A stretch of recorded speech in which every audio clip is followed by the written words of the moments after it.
Here's something I wish I knew before I was in my 30s. Actually, it's 5 tax season things I wish I knew sooner. Number 1, the deadline for filing is April 15th, but that doesn't mean that's when you should start. You can start whenever you want. You can start right now, like right now.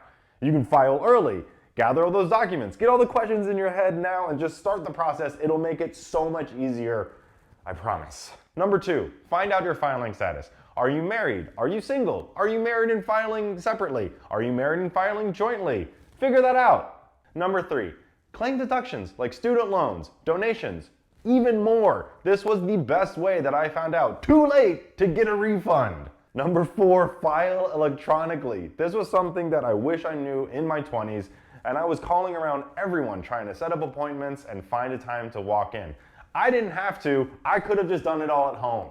Number 5, ask for help. There are free resources at the libraries, CPAs, volunteers, and even on irs.gov, there's a free resource that you can use to find people to help you with your taxes.